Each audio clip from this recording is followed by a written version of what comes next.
Face à elle, votre rendez-vous actualité du vendredi. Bonsoir, mesdames et messieurs, nous nous retrouvons comme chaque vendredi face à elle, en compagnie de Annette Polvast. Bonsoir Annette. Bonsoir Tarek. Pierre Cardot, bonsoir. Bonsoir Tarek. Ainsi que notre invité de ce soir, Jean-François Lutin, bonsoir, et qui est entre autres président chez le Relais Val-de-Seine, EBS, ainsi que Décibel. Donc exceptionnellement, je remplace Labib, donc Tarek. Je vais essayer d'avoir de défendre cette mission. Ça va être dur, mais on va l'aider. Et d'ailleurs, au passage, je souhaite à Labib de bonnes vacances. Donc nous allons commencer... Il est quand même gonflé de nous laisser là à bosser pendant qu'il se repose. Lui, oui, hein. ça. Quand même, je veux pas dire, mais... justice sur Terre. je serai un peu moins virulent que Labib, sachant qu'en plus aujourd'hui, l'invité... ça me concerne un petit peu puisque c'est tout ce qui concerne l'économie sociale et solidaire. Donc nous allons commencer par les coups de gueule et les coups de cœur. Donc je laisse la parole à Annette. Coup de gueule en même temps, c'est à propos de l'affaire Guéant qui me fait sourire parce que M. Guéant... Tu peux pas le voir en peinture, c'est ça? Non, Ah, ne commence pas à jouer sur les mots. Monsieur Guéant a réussi à vendre des tout petits tableaux bizarres et paraît à tout le monde assez bizarre. Moi, ce qui me gêne, c'est pas son système de défense, laissons faire la justice. Simplement, cela contribue de toute évidence à renforcer ce climat délétère qui règne. Cela jette un peu l'opprobre sur des fonctionnaires dans les ministères. Donc je trouve ça vraiment, vraiment dommageable. Voilà pour mon coup de cœur, coup de gueule. Je fais tout en même temps, je vous fais un paquet cadeau. Merci Annette. J'ai vu le coup de gueule là, moi plus que le coup de cœur. Hein. Bon. Ben, le coup de cœur, moi j'ai aussi des tout petits tableaux chez moi. Si monsieur Guéant veut me les vendre, il me les prend, il me les vend. Moi je suis tout à fait partante à ce prix-là. Moi je trouve que comme coup de cœur, tu aurais pu dire qu'il était formidable pour la balance commerciale parce qu'à partir de 2 croûtes, il réussit à tirer 500 000 €. Moi je trouve ça c'est intéressant, ça réduit le déficit finalement. Ben, il faut nommer au ministre des Affaires... C'est peut-être aux finances qu'il aurait dû aller. Voilà, exactement. Ou au commerce extérieur. On va faire cette proposition à monsieur Jean-Marc Ayrault. Bon. Ah oui, mon coup de cœur. Coup de cœur. Ah ben moi, le coup de cœur d'abord. C'est pour ce maire, une femme d'ailleurs, de province, qui, vous savez qu'il y a eu un adolescent qui est arrivé récemment. Enfin, on a retrouvé dans un train d'atterrissage, hélas, un adolescent mort, qui venait d'Afrique manifestement. On ne sait pas quand exactement il est mort, ce qui est assez dramatique, probablement de froid d'une part et peut-être aussi manque d'oxygène. Et donc ce maire a décidé de lui offrir une sépulture digne, alors qu'on ne sait pas qui c'est, etc., qu'il n'est pas du territoire. Je trouve que c'est un geste qui l'honore et qui honore la France par rapport à tous ces phénomènes, tous ces problèmes d'immigration clandestine qu'on connaît et dont on ne sait pas très bien exactement comment les traiter. En tout cas, espérons qu'un jour sa famille, on pourra l'identifier et qu'il pourra retrouver le pays de ses ancêtres. Mais bon, c'est une affaire assez dramatique qui met une fois de plus le doigt sur le problème de la misère dans le tiers-monde et de cette attraction qu'on offre, mais qui est souvent, hélas, dans les conditions où certains essayent de voyager, qui se terminent dramatiquement. Voilà. Avec cette relation nord-sud qu'on abordera tout à l'heure justement sur le... Oui. Alors, en tout cas, chapeau pour ce maire qui a eu cette initiative tout de suite, comme quoi dans la France profonde, il y a du cœur. Coup de gueule, moi ça concerne quelque chose qui n'est pas très éloigné de ce que disait Annette tout à l'heure. Moi ça concerne le problème des œuvres d'art et des antiquités. Je trouve personnellement, il y a eu des débats là-dessus, mais je ne partage pas tout à fait l'opinion qui pour l'instant fait loi. À savoir qu'on exonère quasiment de tout, de toute taxe, les œuvres d'art au motif que c'est du patrimoine qu'on veut conserver en France. Moi, je ne suis pas trop d'accord, parce que d'une part, ça permet à beaucoup de gens d'investir dans un patrimoine qui n'est pas soumis à l'ISF, ça veut dire que ça échappe à l'impôt sur la fortune.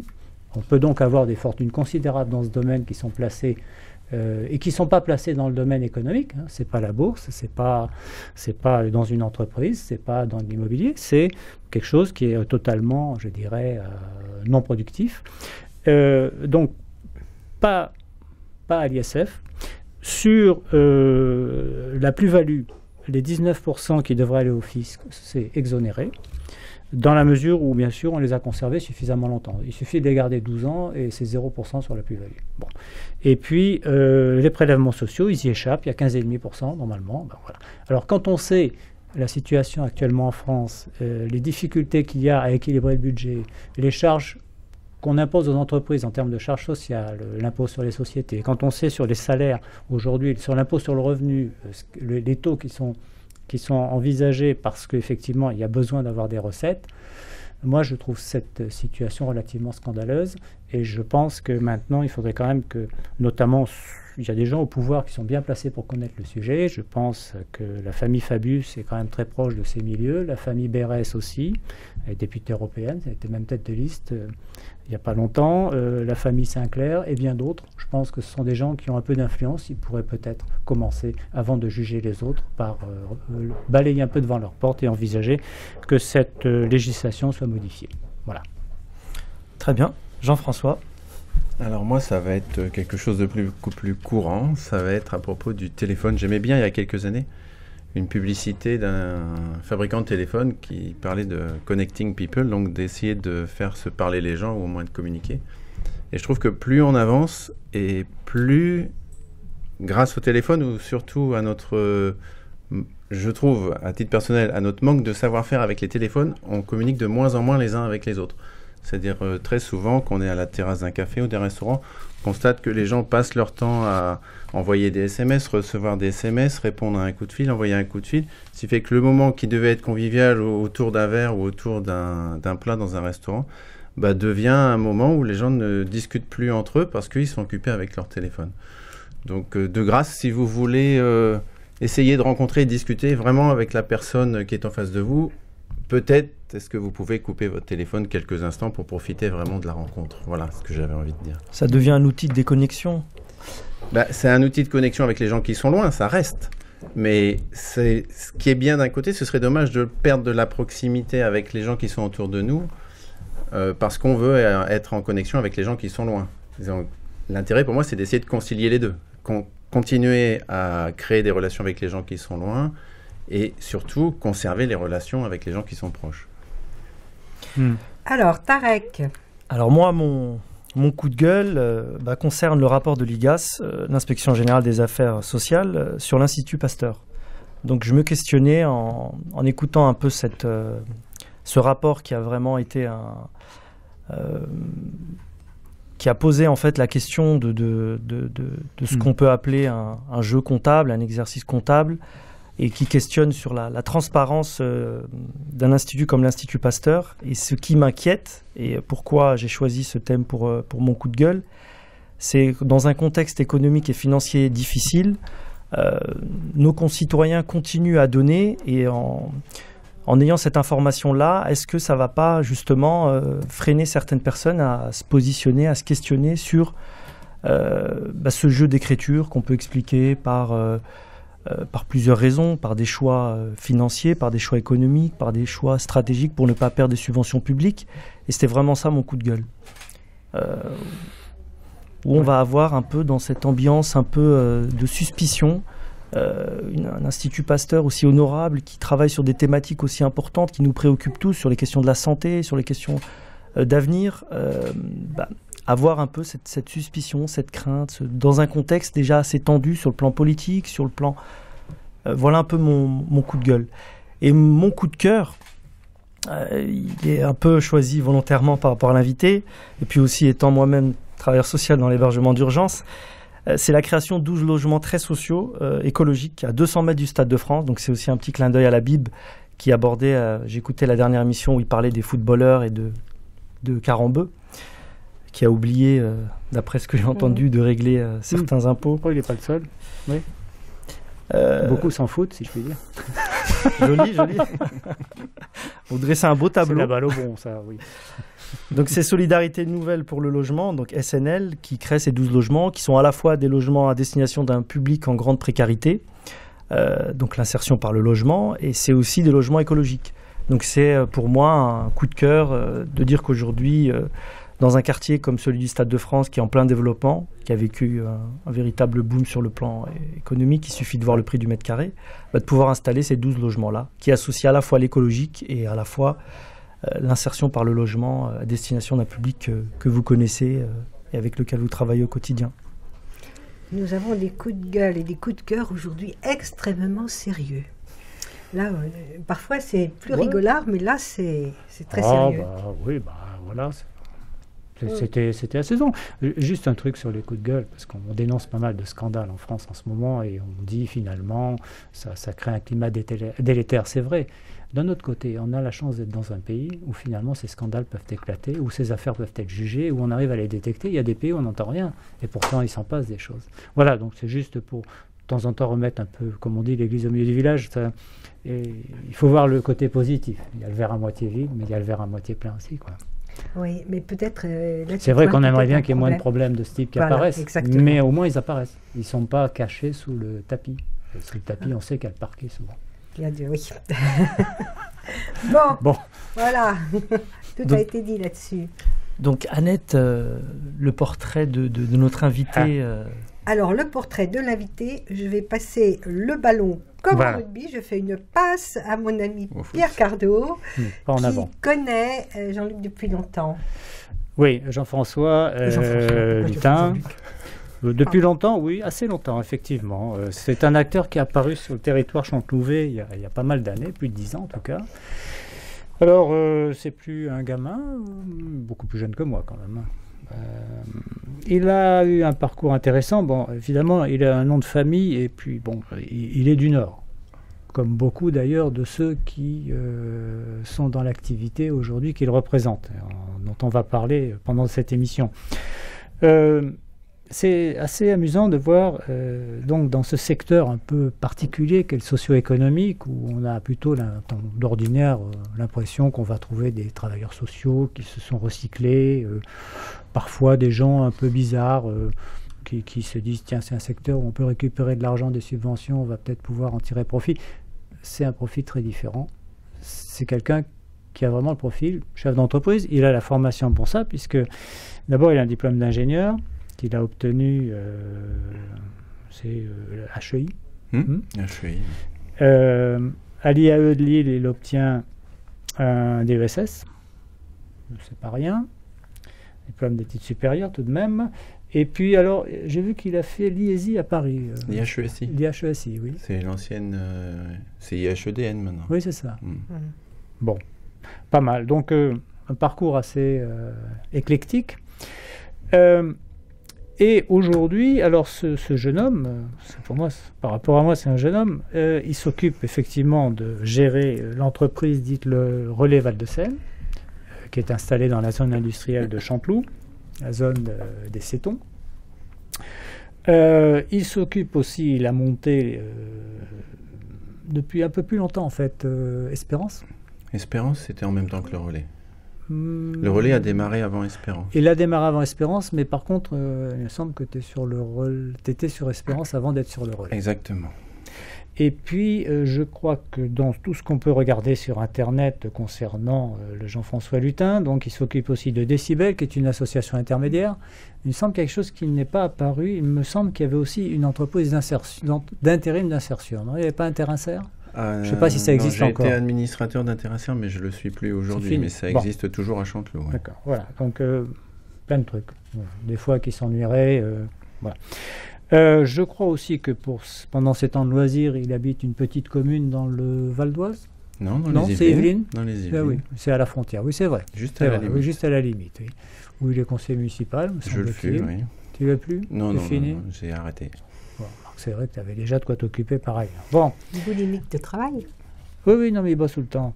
Voilà. Donc le Relais, c'est une entreprise qui a pour objet, non pas de gérer la misère, comme disait un de ses patrons, c'est Pierre Duponchel, je crois. C'est le Père Léon qui a imaginé cette phrase. Oui. Voilà, donc on ne gère pas la misère, on la combat. Voilà, ça positionne tout de suite la façon de faire. Les objectifs sont de lutter contre la précarité, l'exclusion, notamment par un emploi durable, le mal logement, et aussi de démontrer qu'on peut entreprendre autrement. Donc c'est un autre type d'entreprise, un autre type d'entrepreneuriat qui apparaît avec les relais. Et je pense que ce qui sera intéressant, c'est de voir un peu, avec cette formation que tu as, l'expérience que tu as, le regard que tu peux avoir compte tenu de l'ensemble des relais qui s'est développé en France et voire à l'étranger, comment aujourd'hui tu vois ce secteur socio-économique. Enfin, on a beaucoup de questions à te poser, mais bon, pour le portrait, je m'en tiendrai là. On a envie d'en savoir beaucoup plus sur ce que tu fais et les raisons de la réussite de ce projet, parce que quand tu es arrivé à Chanteloup, en fait, c'est pas toi qui es arrivé, c'est Pierre Duponchel, le patron des relais. Oui, c'est tout au début de l'histoire. Je pense que c'est plutôt même la ville de Chanteloup qui est venue chercher le relais, si ma mémoire est bonne, parce que j'étais pas là tout au début. Oui. Suite à un reportage sur le relais était passé à envoyé spécial au début des années 90. Donc en fait, le relais, on est né d'une communauté Emmaüs dans le nord de la France. Donc au sein de cette communauté qui était à Bruay-en-Artois, maintenant ça s'appelle Bruay-la-Bussière. Donc en fait, c'est en plein terrain minier. Et en fait, dans ce terrain minier, les mines étaient fermées. Et puis les enfants vivaient des retraites des grands-parents. Parce que déjà, les parents avaient du mal à trouver du travail. Et les enfants, c'était pareil. Les grands-parents décédant, il n'y avait plus d'argent dans le système économique. Et donc, les jeunes de 20-25 ans se retrouvaient, les parents leur disaient, écoute, on n'a plus les moyens de subvenir à tes besoins. Donc, va te débrouiller maintenant, t'es un grand garçon, t'es autonome. Va vivre ta vie. Sauf qu'il n'y avait pas de travail. Donc, les jeunes arrivaient au sein de la communauté Emmaüs, donc une communauté Emmaüs, il y en a une ici, là, tout près à Denmont. Donc, les gens sont logés, nourris, blanchis, ils vivent de ce qu'on leur donne. Mais ce qui était difficilement concevable pour le responsable de la communauté de l'époque, donc c'était le père Léon, c'était un prêtre, c'était de les laisser, ces jeunes de 20-25 ans, ad vitam aeternam, avec un petit pécule, et puis à rester tout le temps sans avenir, entre guillemets, autre que la communauté, sans que ce soit un jugement du tout. Donc l'idée, c'était donc qu'ils se sont associés avec Pierre Duponchel, qui est aujourd'hui président du Relais France, et puis Roger Pouillol, qui était un professeur d'université, et tous les trois, ils se sont dit, on va essayer de trouver quelque chose pour retrouver une place pour ces jeunes. Et donc, a été créé le Relais. L'idée, le nom du Relais, c'était de créer un sas au début entre le monde de l'exclusion, alors représenté par les communautés Emmaüs et les premiers CHRS de l'époque. Donc, c'était milieu des années 80.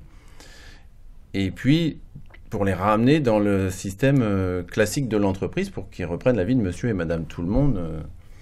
C'était ça un petit peu l'idée. Et très vite, on s'est rendu compte que on a essayé de former les gens, on a essayé de leur apprendre des choses, et puis, au bout du parcours d'insertion, il y avait un retour à la case ANPE. Donc, c'était quand même assez frustrant pour tout le monde, pour le Relais, pour les gens du Relais qui y étaient, parce que c'était travailler pour remettre des gens à la case départ, pour les gens qui y avaient cru, et puis c'était un miroir aux alouettes qui s'effondrait. Donc, l'idée, c'est, du coup, on s'est dit, comment est-ce qu'on peut faire après cette période d'insertion, pour arriver à leur redonner une vraie solution. Et donc la seule façon qu'on a trouvée, c'était on s'est dit, faut leur donner un salaire. Comment on fait pour donner un salaire ? Faut créer des richesses. Comment on fait pour créer des richesses ? On fait des entreprises. Ouais. Donc on est arrivé à l'entreprise par accident, par volonté de permettre à des jeunes de se sortir de l'ornière où ils se trouvaient à ce moment-là. On aimerait bien qu'il n'y ait plus d'accidents comme ça d'ailleurs. Dis-moi, mais quand même, il y a une question qui se pose. Comment un type comme toi, qui a ce niveau de diplôme, de formation, finit par s'engager dans le Relais, parce que là vous êtes en sorte des sortes de curés laïcs, parce que tu gagnes pas des 100 et des 1000 dans ces fonctions, tu t'occupes beaucoup, tu travailles beaucoup, énormément, je crois que on peut pas dire le contraire. Tu es même en train, semble-t-il, de préparer des développements. Ce sont des populations qui sont pas simples que vous recrutez. Je crois quand même que vous faites l'effort d'aller chercher des gens qui sont assez loin de l'emploi. Tu viens d'en décrire un peu, mais je crois que c'est pas seulement au début, c'est toujours. Comment se fait-il que quelqu'un qui aurait pu être patron d'une boîte moyenne avec une rémunération conséquente finisse par se dire c'est ça que je veux faire et je m'y tiens? Il y a trois questions dans une. Oui. Là. Alors, il faut serrer les réponses. Comment est-ce qu'on en vient là, déjà? Comment est-ce qu'on en vient là? Comme d'habitude, par accident et par une rencontre. Voilà, c'est souvent comme ça c'est bateau. Du coup, voilà, je fais bateau. Je ne suis pas différent des autres pour ça. Donc voilà. Donc c'est une rencontre, simplement, j'ai lu dans l'annuaire, dans un annuaire de mon père qui avait fait la même école que Pierre Duponchel, que ça existait, donc je suis allé voir. Et en fait, simplement, je voulais pas... À la sortie de l'école, j'avais décidé que je ferais peut-être des RH. Et puis, mais surtout, je voulais pas travailler pour rémunérer un actionnaire. J'avais pas envie de ça. Voilà, je savais pas quoi faire, mais j'avais pas envie de ça. Voilà, c'est toujours plus facile de savoir ce qu'on veut pas que ce qu'on veut. Donc je savais que je voulais pas ça. Je m'étais dit dans les ressources humaines ça peut être bien.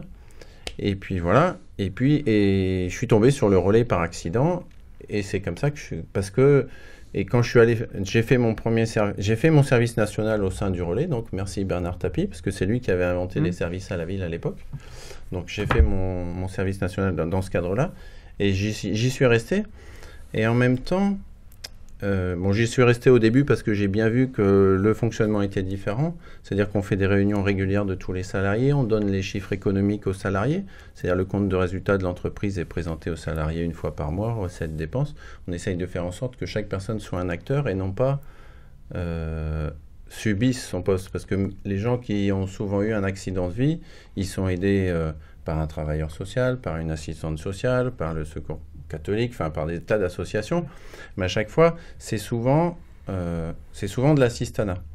C'est sans doute indispensable, et je pense que c'est indispensable à certaines périodes de la vie des gens, mais nous, on voulait pas faire ça. On voulait faire en sorte d'aller chercher ces gens-là, mais d'en faire vraiment des gens qui prennent en main leur destin, des acteurs de leur vie et aussi de notre entreprise. Voilà. On voulait les amener à leur propre responsabilité. Ok, tu es là aujourd'hui, on va te donner les moyens de t'en sortir. Maintenant, tu montes dans le bateau, tu rames dans le même sens ou tu rames pas dans le même sens. On va t'aider, on va te faire comprendre pourquoi. On va peut-être un peu taper sur les doigts de temps en temps si les règles ne sont pas bien connues, si les règles de l'entreprise ne sont pas bien connues. S'ils vivent dans un groupe, c'est un peu compliqué, on va t'apprendre.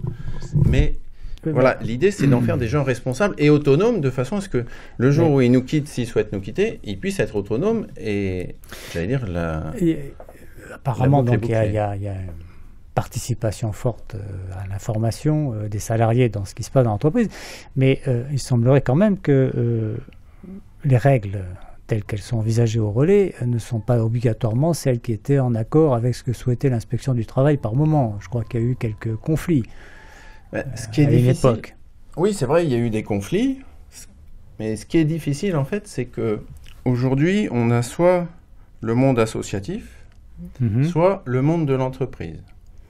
Et le monde de l'entreprise, on leur dit vous êtes des méchants, vous embauchez pas, et vous en mettez plein les poches. Et le monde associatif, eh ben, c'est forcément les gens bien, et on leur dit de toute façon ça coûte cher. Et faire du social, on peut faire qu'avec les moyens qu'on a. Donc on passe son temps à opposer deux groupes de personnes. D'un côté les associatifs, pour faire vite, on va dire, et les entreprises. Et je pense que la force du relais et l'idée de génie, j'allais dire quelque part, du relais et du Parléon au départ et après, des gens qui sont venus se greffer autour, c'est de dire, on va essayer de faire quelque chose qui associe un peu les deux, et puis tracer une espèce de route au milieu en se disant, on va faire une entreprise avec un intérêt général, c'est-à-dire qui est celui de permettre au plus grand nombre possible de personnes de retrouver une place dans la société en se servant de l'outil travail. C'est ça l'idée, en fait. La philosophie que vous développez est intéressante et le succès que vous rencontrez prouve que ça intéresse effectivement les gens. Mais ceux que vous avez une centaine de personnes actuellement. Tout à l'heure, Pierre disait ils viennent de très loin. Quels sont les profils que vous avez, que vous êtes amenés à aider, à soutenir, à insérer, à former? Ce sont des gens qui sont en très, très, très grande difficulté ou qui sont juste... J'aime pas dire que les gens ils sont en grande difficulté, je trouve que c'est assez stigmatisant. Je trouve que c'est des gens qui ont eu un problème dans la vie à un moment X ou Y, parce que l'homme est fragile et puis n'importe qui peut tomber n'importe quand. Mais on peut être en grande difficulté à des moments de sa vie. Donc, sinon, il y a à peu près 3 types de populations. Il y a les jeunes qui ont souvent jamais travaillé, qui connaissent pas la valeur travail. Ils savent pas ce que c'est. L'entreprise, c'est un monde bizarre. Ils savent pas ce que c'est. Quelquefois, quelques-uns ont commencé à faire quelques conneries. C'est des jeunes adultes. Voilà, des jeunes adultes. Ça, c'est un tiers. Enfin, ils sont en cours de formation d'adultes. Voilà. Ils ne sont pas terminés encore. Et puis, quand est-ce qu'on a fini? Un peu cabossé. Ensuite, déjà. Ensuite, on a des gens qui ont plutôt, on va dire, 35-45 ans. Ce sont des gens qui ont connu la valeur travail, qui savent ce que c'est que travailler, qui savent ce que c'est que la chance d'avoir un travail.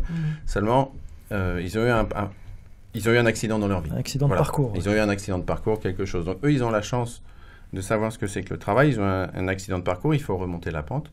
Et on a le troisième qui est des gens qui, là, pour le coup, qui ont des difficultés plus importantes. C'est des gens qui peuvent sortir de prison, des compagnons Emmaüs, des gens qui ont eu des problèmes avec l'alcool ou avec des drogues. Voilà. Et avec ça, on essaye de faire un groupe homogène entre des gens qui n'ont jamais travaillé au début, donc jeunes ou moins jeunes. Il y a aussi des gens qui n'ont jamais travaillé du tout. Des gens, par exemple, qui arrivent de l'étranger, qui arrivent en France et ça va être leur premier travail. Ce n'est pas forcément des gens à problème. C'est des gens, simplement, il faut qu'on leur fasse confiance pour mettre le premier pied à l'étrier. Et en fait, l'objectif, c'est avec ça, c'est avec ce melting pot. Il y a 17 nationalités différentes si je prends Chanteloup-les-Vignes dans l'usine de Chanteloup-les-Vignes, ce qui est peu au regard des 60 ou 65. 54, ça va. 54, voilà, j'étais resté plus haut. Après, c'est les ethnies. Voilà, les ethnies, voilà. Moi, j'étais en ethnie. En ethnie, oui, c'est vrai. Voilà, je comptais en ethnie, moi. Donc, on essaye de faire un groupe homogène. Donc, avec un jeune qui a plein d'énergie, mais qui ne sait pas la canaliser, on va la mettre avec un ancien qui, lui, a besoin de se remettre en route, mais qui sait ce que c'est que vivre dans un groupe, arriver à l'heure.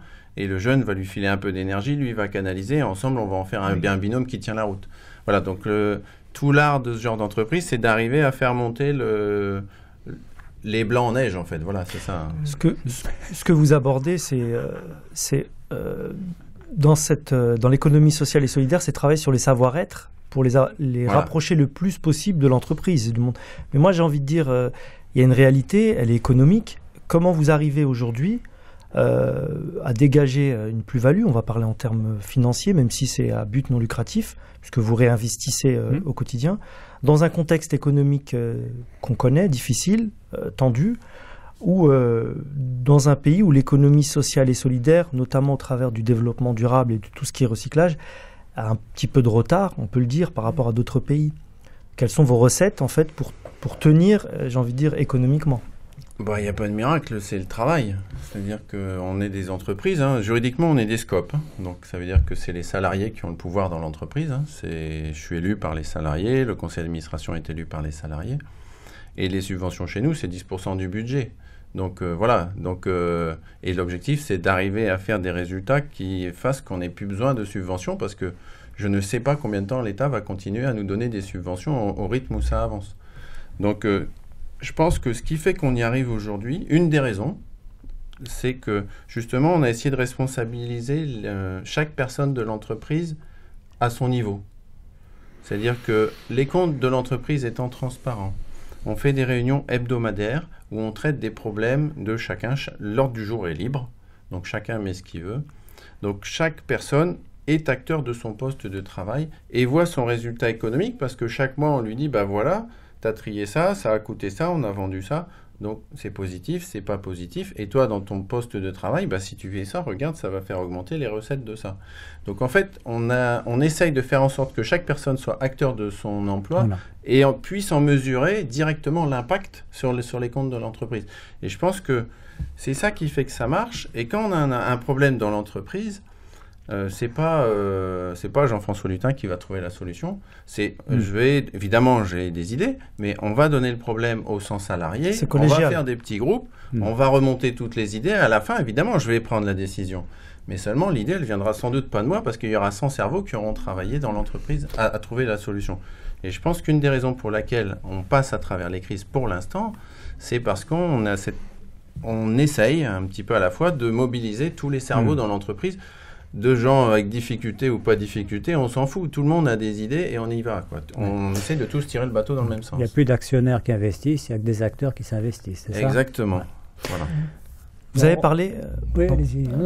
Vous avez parlé tout à l'heure justement des financements des institutions. Moi, j'aimerais simplement que vous nous parliez d'un prix que vous avez reçu, donc le lauréat des charmes de l'innovation responsable par la région Île-de-France. Est-ce que vous pouvez nous en dire quelques mots, puisque c'est quand même important, c'est une reconnaissance d'une institution telle que la région pour le travail que vous fournissez et puis aussi de l'ensemble des personnes, que ce soit ceux qui interviennent ou ceux qui font vivre un peu le relais. Donc le relais, en fait, on collecte du textile, pour ceux qui ne savent pas. Donc c'est des containers ou des bornes que vous voyez dans les supermarchés, blanches, marquées le relais dessus. Et donc on trie ces textiles, on ramène ces textiles, c'est plus de 4000 tonnes dans l'usine de Chanteloup-les-Vignes. Sur la France, c'est 60 000 tonnes qui sont collectées. Donc 5% on les revend dans des magasins d'occasion. Donc il y en a 6, dont un qui va s'ouvrir à Mantes mi-mai. Il y en a 55%. Quelque part. On vous Quelque donnera part l'adresse dans Mantes. la prochaine fois. Parce que je vous raconte pas, ils n'étaient pas censés me le dire parce que j'ai perdu l'adresse, voilà. Donc, Bravo. Ouais, donc On cherchera. le reste, voilà. Vous téléphonerez ici et puis on vous donnera l'adresse et je me précipiterai pour la donner à la sortie. Voilà. Donc le reste en fait est réexporté vers les pays du Sud. Donc c'est en gros 60% des vêtements qui sont réemployés, vont avoir une deuxième vie. Et ensuite il y a 40% des vêtements qui vont être recyclés. Donc 15% des vêtements, on va les couper, on va les vendre pour faire du chiffon d'essuyage. Et 25%, on va récupérer la matière première en fait. Mais cette matière première, quand elle est récupérée dans les pays essentiellement d'Inde ou du Pakistan. C'est-à-dire qu'on envoie les produits dans ces pays-là. Ils vont les retravailler et ils vont en refaire du fil et ils vont nous les renvoyer sous forme de textile. Et le reste, c'est 10% qui vont être incinérés. Donc en fait, l'idée, c'est qu'aujourd'hui, avec l'ouverture des quotas de textiles asiatiques depuis 10 ans, et puis les changements de mode des Français, parce que les Français aiment bien changer de vêtements souvent, donc, et puis le pouvoir d'achat qui baisse, les vêtements qui sont mis sur le marché sont de moins en moins bonne qualité, parce qu'ils n'ont plus besoin d'être de bonne qualité, parce qu'au bout de 6 mois, on va en changer. Et de toute façon, les gens, ils ont moins d'argent à mettre et leur budget, il reste contraint. Donc en fait, il y avait de plus en plus de vêtements qui passaient, non plus qui pouvaient plus être réemployés parce que le vêtement était déjà trop usé pour être réemployé et qui basculaient dans la partie recyclage. Et dans la partie recyclage, quand on vend un textile pour être recyclé à l'étranger, le prix qu'on le vend à notre client, c'est le prix que ça nous coûte de le transporter jusqu'en Inde ou au Pakistan. Donc c'est 0. Sur la partie chiffon d'essuyage, c'est la même chose. Le prix que ça vous coûte de le couper, c'est le prix que vous le vendez. Donc c'est 0. Donc dans cette partie-là, sur 40% des volumes de textile, c'était 0, même de la perte, parce qu'on paye les incinérateurs pour se débarrasser des déchets. Donc l'idée, c'était de chercher dans cette partie des textiles recyclés des nouvelles sources de matières premières pour des produits plus nobles. C'est comme ça qu'on a créé un isolant thermique qui s'appelle Métis, que vous pouvez mettre en lieu et place de la laine de verre dans votre maison. Et en continuant à chercher, donc Métis c'est plutôt des fibres un peu plus longues, on a travaillé sur des fibres courtes, donc on a essayé de recycler les fibres courtes, et en fait aujourd'hui on a créé un produit qu'on appelle BABA, effectivement.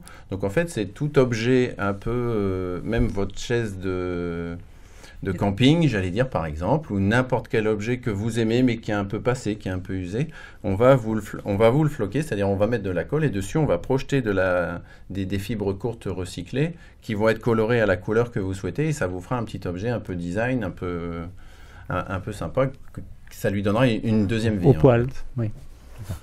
Donc vous partez dans la déco avec les nouvelles technologies finalement. L'idée on a des matières premières, en plus elles se raréfient de plus en plus. Le coton c'est de plus en plus difficile à trouver ou ça pompe énormément d'eau en termes écologiques. Donc l'idée c'est de récupérer toutes ces matières premières et regarder ce qu'on peut en faire le plus possible autour de nous. C'est-à-dire c'est ce qu'on commence à entendre beaucoup parler d'économie circulaire, c'est-à-dire faire en sorte d'arriver à recycler les produits tout autour de nous plutôt qu'à avoir à les envoyer à l'autre bout de la Terre pour les voir revenir.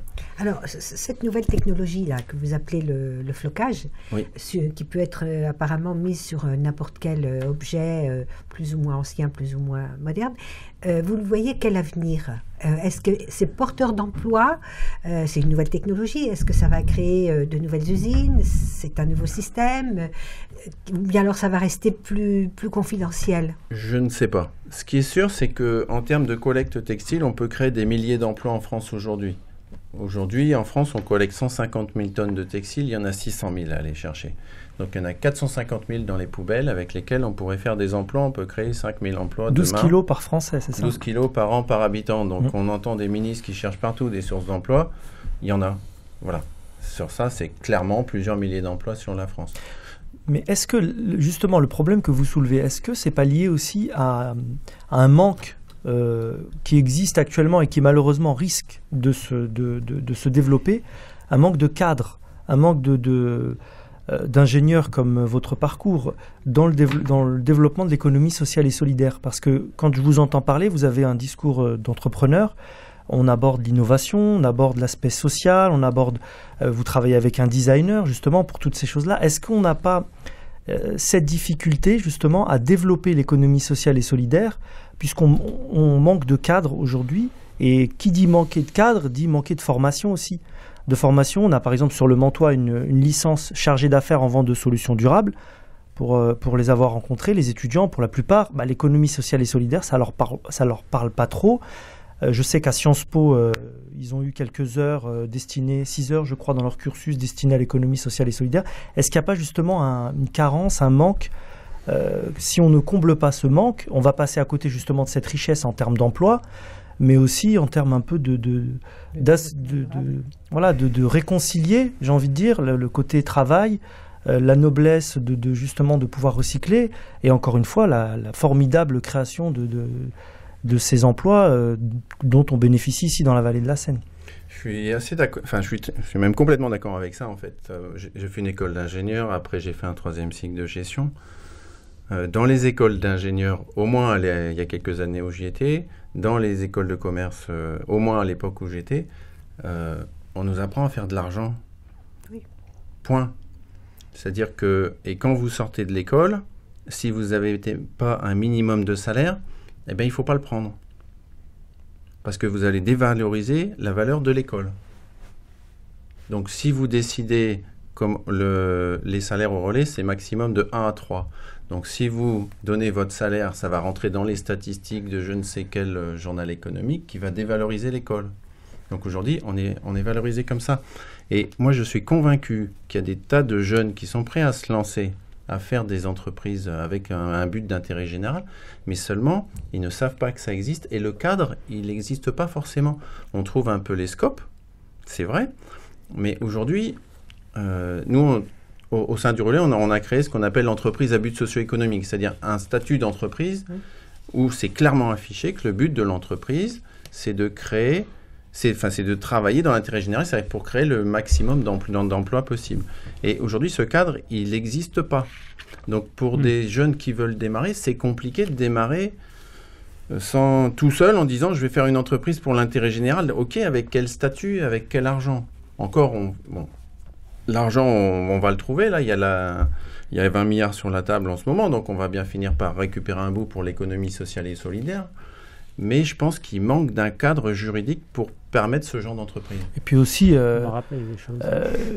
une ambition des politiques.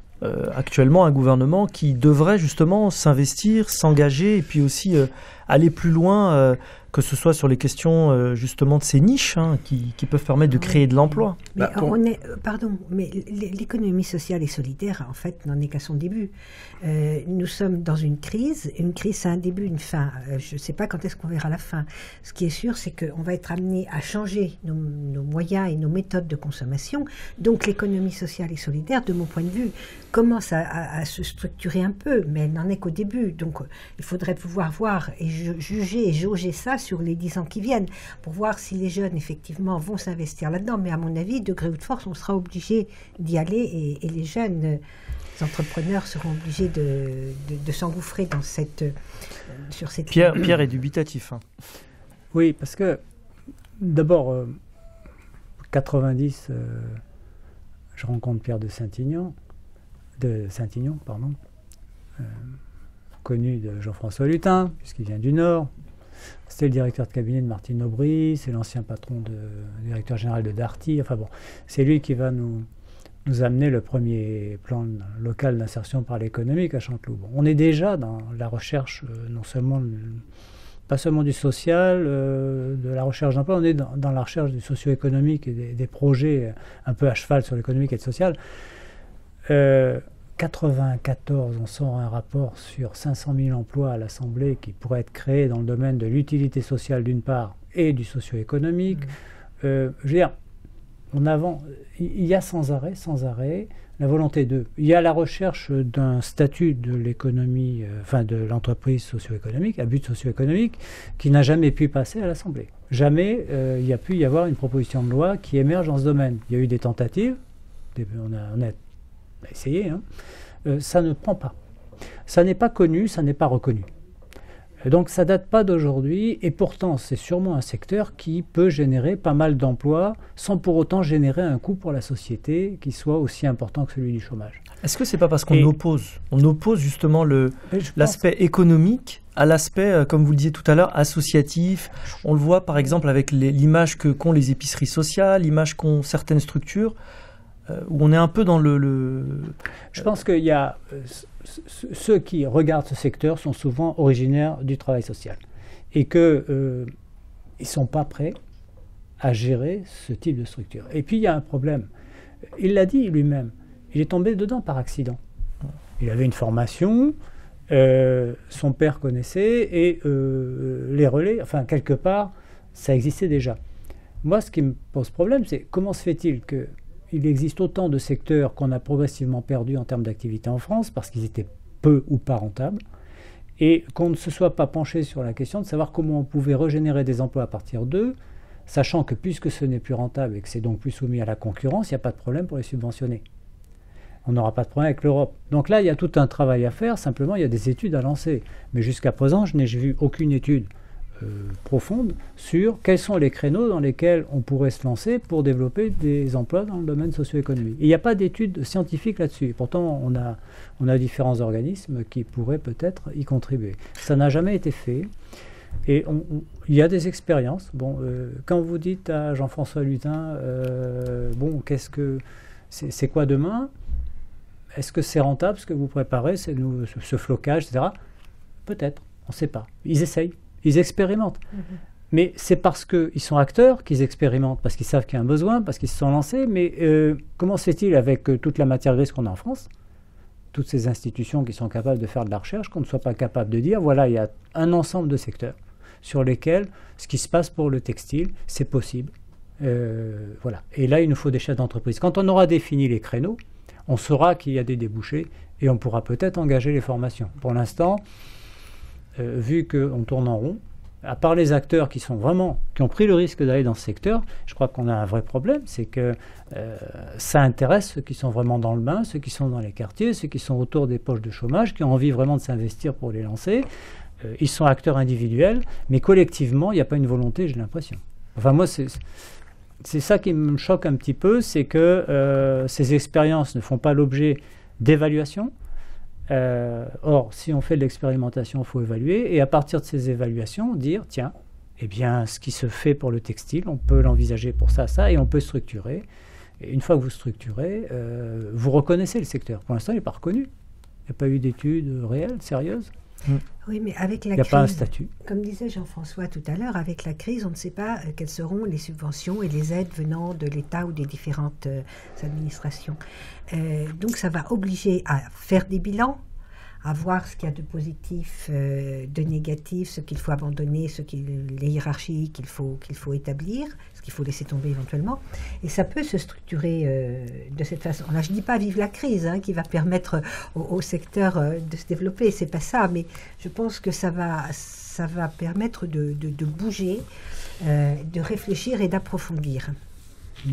Je crois que quand on a des plans départementaux d'insertion, un certain nombre de financements qui sont prévus pour permettre de rapprocher les gens qui sont en chômage, en manque d'activité, de les rapprocher de l'emploi, on a là des financements possibles. Quand on voit ce que coûte le chômage aujourd'hui, il est clair que c'est quand même plus intéressant de positiver tout ça en créant du salaire qui cotise, plutôt que d'envisager sans arrêt que ce soit qu'on continue dans l'assistance. Et il y a un changement d'approche là-dessus. Bien sûr que ça demandera de l'argent de la collectivité, mais elle va en économiser combien? Ça, c'est sûr. Voilà, c'est ça qui m'intéresse. Bon, je crois qu'on a... En tout cas, ce sont des sujets qui mériteraient une autre émission, notamment la question du logement, la question aussi du travail avec les femmes, puisque à LFM ici, c'est une question qui nous concerne. 50% des voilà. emplois sont réservés à des femmes. Donc il faudra que Jean-François revienne pour nous parler Avec plaisir. On passerait du chiffon au logement. Oui, c'est ça, oui. En Oui, passant oui. par les femmes, c'est Un très homme qui est- féminin tout ça. Enfin bon, pour résumer, c'est un homme qui a la fibre, quoi. Voilà, c'était le mot de la fin. Donc, Féminine, non. en tout cas, merci Jean-François d'être venu puis d'avoir échangé avec nous sur ce Merci sujet d'avoir invité. très très Ouais, intéressant. Merci Annette, merci à Pierre. Moi, Merci, j'étais Tarek. ravi de Merci, Jean-François. venir et puis Bravo, j'espère hein, que parce que remplacer la Bible, c'est pas donné. la hein. Bible prendra Tout le plus monde. de vacances et puis on lui fait un petit coucou là où il se trouve et on espère qu'il se repose. Voilà. Bonne soirée à tous Merci. bonne soirée. bonsoir. sur LFM 95.5. Face à elle, votre rendez-vous actualité du vendredi.